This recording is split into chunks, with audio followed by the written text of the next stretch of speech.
Hello and welcome to Maths by SAS. This is my third lesson of D3, chapter number 7, exercise 7a. In this lesson, we'll be learning and discussing how to draw the graph of reciprocal function. First of all, it's important to understand that in what form the reciprocal function will be. The reciprocal function will be in form of the fraction, like we are given with function y equals to 4 by x. Here we can see that the variable is in the denominator, and there are certain points that we have to keep in our mind while we are drawing the graph for the fractional equations and fractional functions. We can see that if we replace value of x 0, that is the denominator, the function will become undefined. So it's really important to understand that those values of the denominator which will make the function undefined, we're not going to keep those values drawing purpose, because in that way the function will become undefined, and that is called the point of discontinuity. This is one of the most important points that examiner can ask you, that state the point of discontinuity for this curve. So all those values of x which and the variable which makes the denominator 0 and the function undefined, they are the points of discontinuity. So if you see such type of functions and their table values, you will not be finding those values of the denominator and the variable which makes the denominator 0 in the table values. I hope this point is really clear to all of my students. Question 3 says the table below shows sum of the values of x and the corresponding values of y for y equals to 4 by x. The first requirement of the question is that we have to complete the given table. I hope my students are now very much clear that how to complete the unknown values of the table. This is one of the most important concepts of your O-level examination and very easy part as well. You can secure 2 to 3 marks by completing the table carefully. So you should have the good grasp and clear understanding of this part. For 1 by 4 is already given, it's 16. So I have to move to the second value of x, 4 divided by 1 by 2. This goes up and I will have y equals to 8. And now the third value is y equals to 4 by x, and instead of x I have to replace 4 by 1, and y equals to 4. For 2 it's already given. For the next unknown value of x, y equals to 4 by x, x and 4 by 3, and this gives me 1.3. 4 divided by 3, 4 divided by 3 is 1.3, and then for 4 it's already given, which is 1, and for 5 y equals to 4 by x, and I have to insert the value which is 5, 4 by 5, which is equal to 0.8. Okay, now we are done with a part, that we have to complete the table. Okay, do observe the table values carefully, that we can see that when the values of x are gradually increasing, values of y are decreasing. So it's also one of the important points that you have to observe and keep in your mind. Examiner can ask you that what happens to values of y, what happens to values of y when x increases. So this is also one of the most important questions. So you can see that as the values of x are increasing, values of y are decreasing. The next requirement of the question is that we have to draw the graph, and we have to take the scale. For x-axis, the scale which is given in the question is 2 centimeter equals to 1 unit, and for y-axis, the scale which is given is 1 centimeter equals to 1 unit.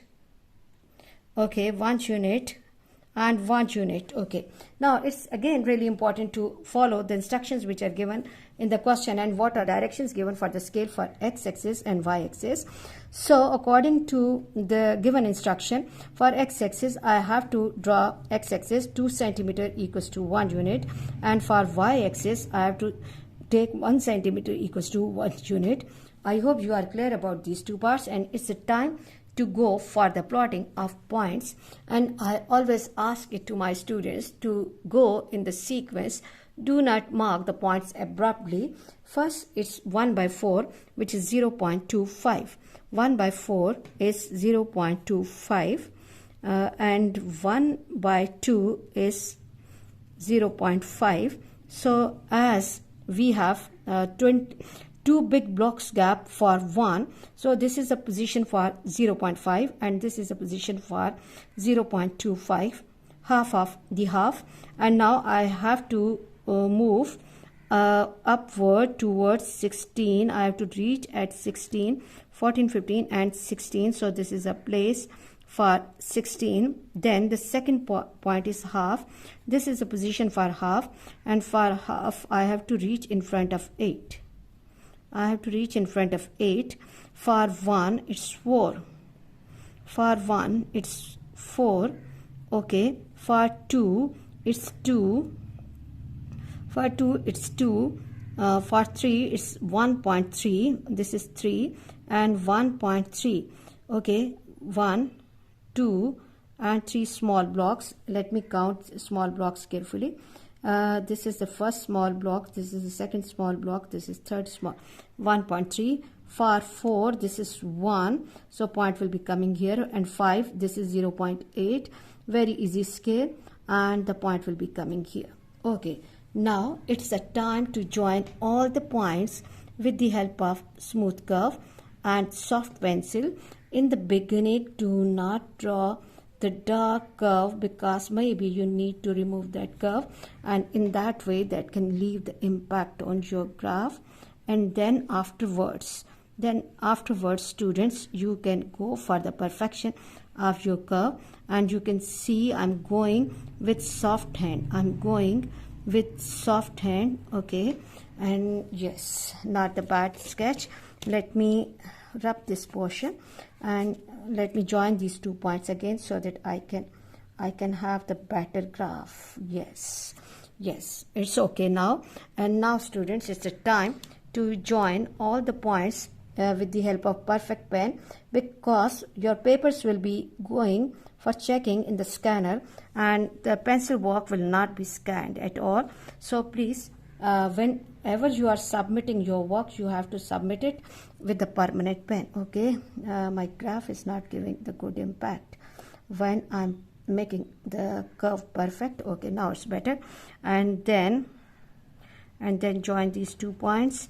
No shaking of the curve and no messy work, please. No shaking, no messy work, just a smooth pencil, a smooth flow of your pen. I hope you are clear that how we are joining the points. Okay, let me make a little more smooth from this portion. Okay, let me make little more smooth from here. Yes, I'm making it thick to give the good idea impact to my students. Otherwise you have to draw a very nice thin curve, and the graph is for y equals to 4 by x. Okay, the graph part is done, and the next part says find the value. Okay, just wait. C part, find the value of y when x is 3.6. X equals to 3.6.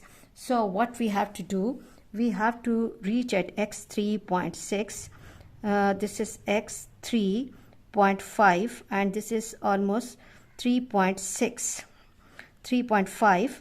And for x-axis, the scale is that we are having 20 small blocks are equal to 20 small blocks are equal to 1.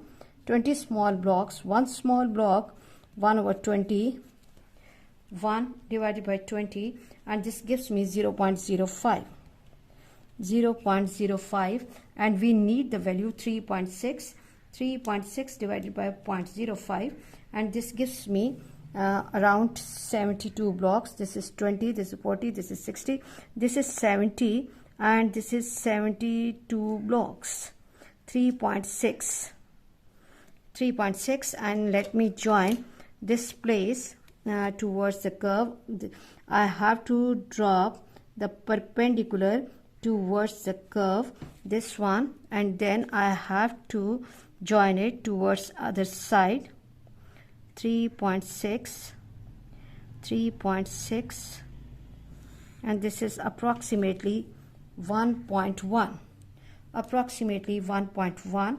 Slight errors are acceptable. And the second part is, this was the first part, and the second part is we have to find value of x when y equals to 1.5. Y equals to 1.5. Now look, where can we find 1.5? 1.5, this is the position of 1.5. Okay, 1.5, and then what we have to do, we have to join this point with the curve which is already drawn, and see what is the value underneath that for x.